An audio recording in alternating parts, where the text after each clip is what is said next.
For this lesson, you'll note that there is no section listed and no page listed in reference with the textbook. That's because I didn't like the way Chapter 15, Section 10 represented the information, so this will be independent of the textbook, but you will be able to do the homework problems from Section 10.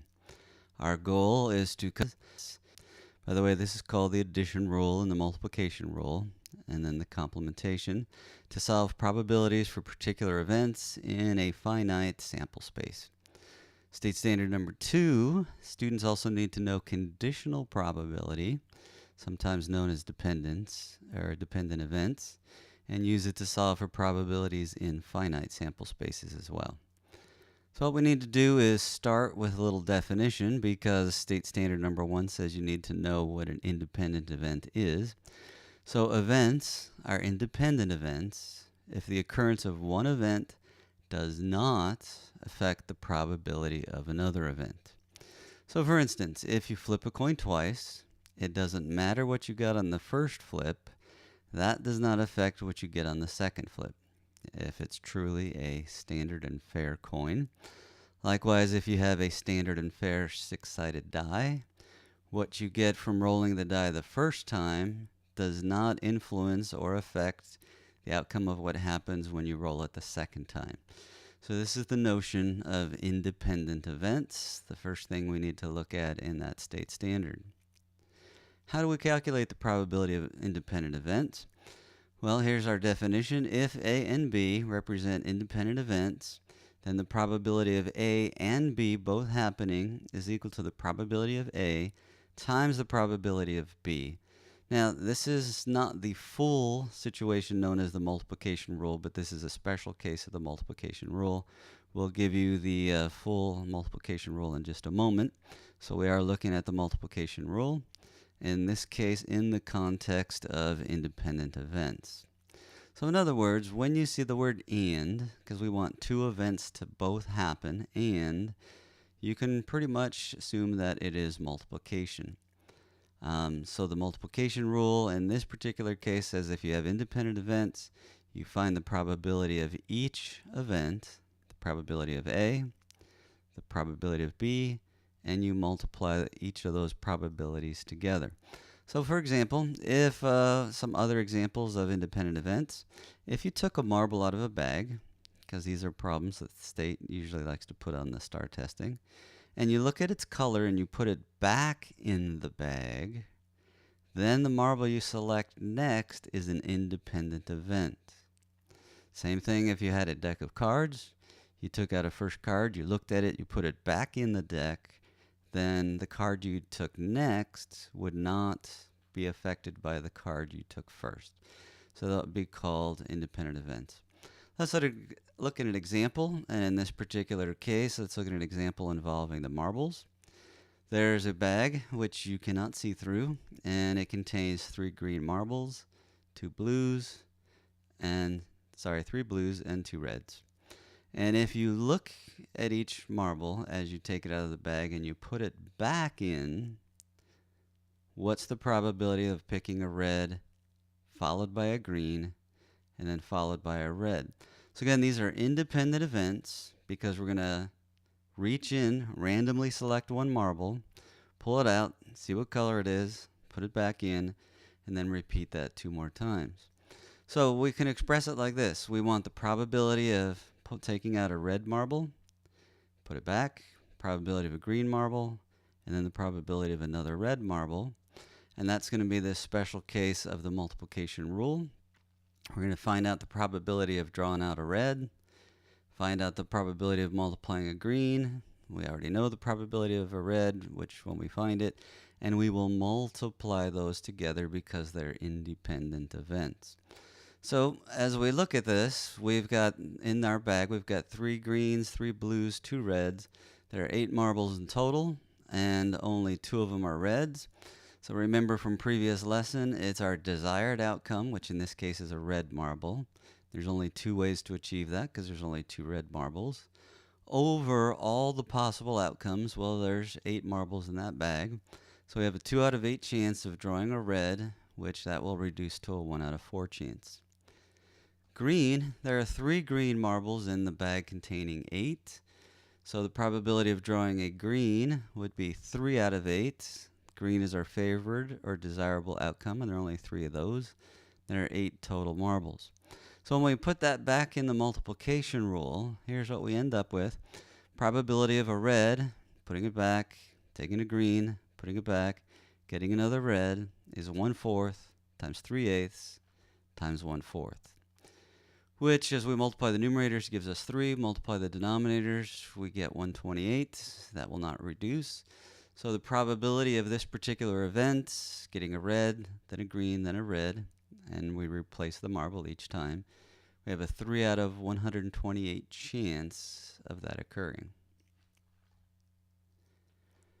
Now that's an example of an independent. Let's take a look at what some people would call conditional probability or dependent events.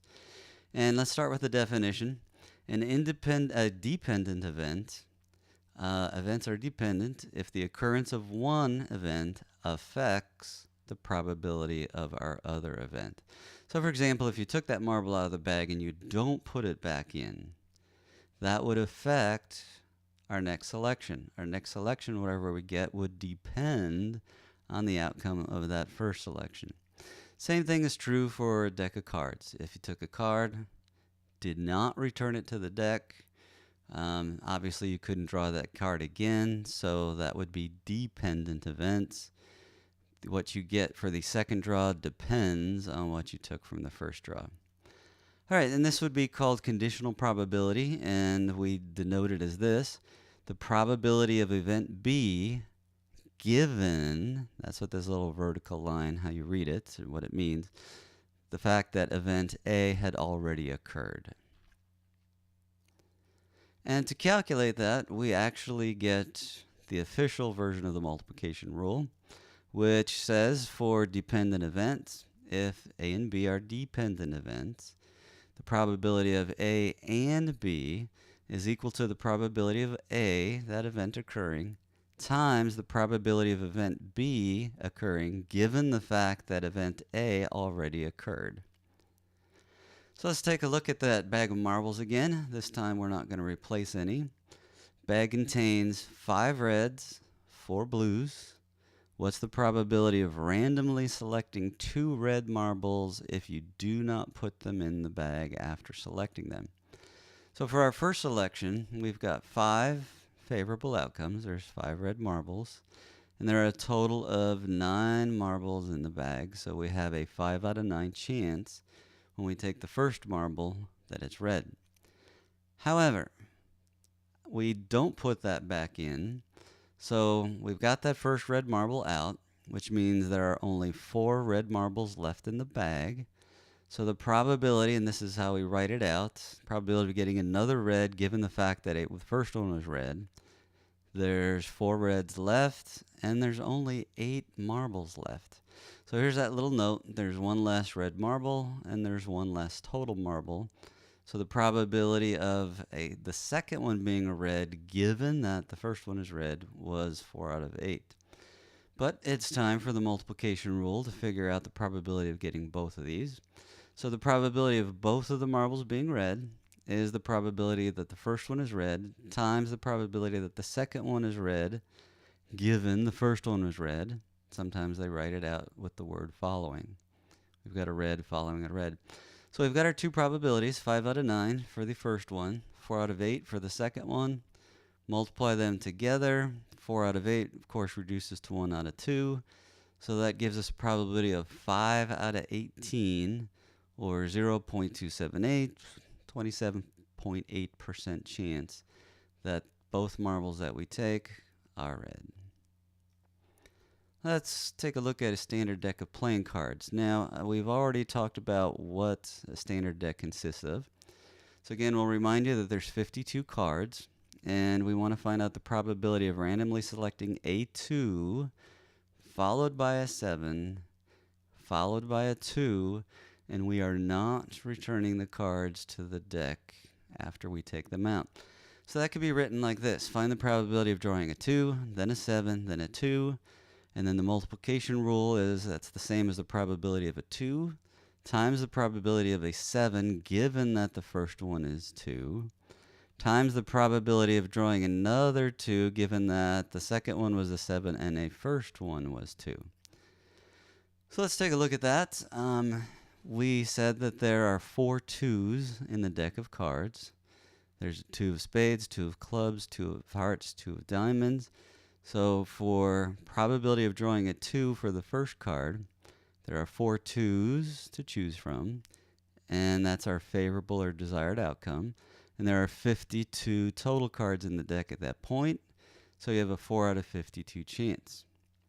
Then for the multiplication rule, we are saying that the first card was a 2. Now we want a 7. There are 4 7s still left in the deck, but there are only 51 cards left in the deck.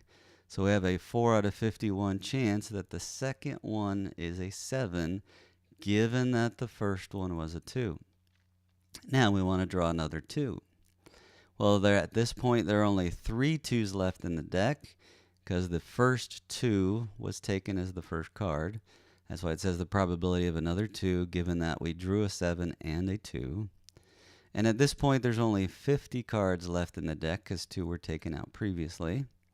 And if we multiply them together, using the multiplication rule for dependent events, numerator gives us 48, denominator gives us 132,600. That will reduce to we have a 2 out of 5,525 chance, which is actually 0.0004. All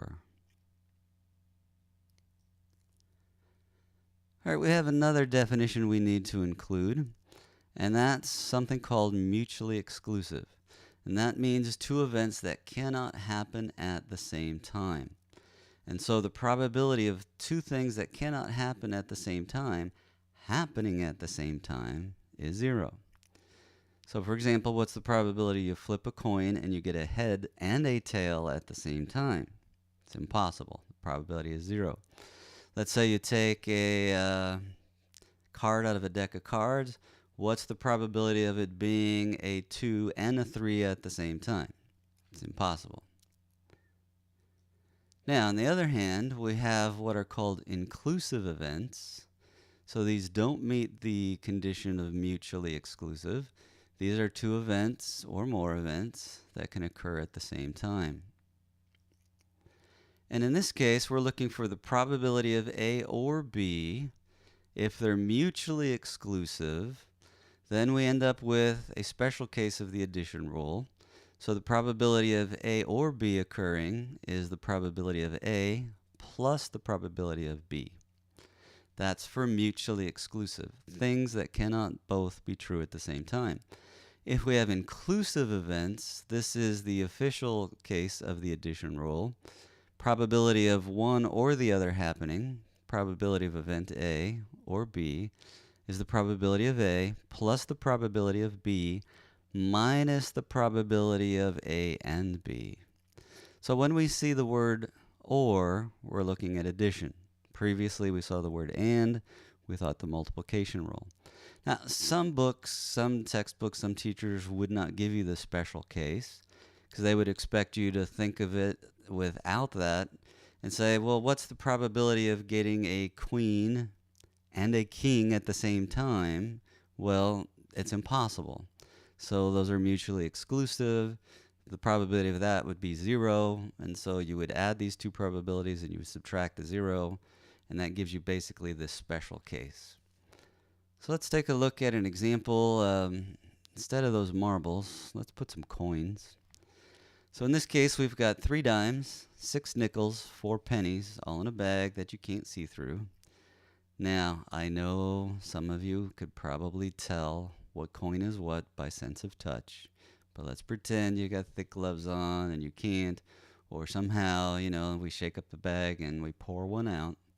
So you can't go by the sense of touch. It needs to be randomly selected.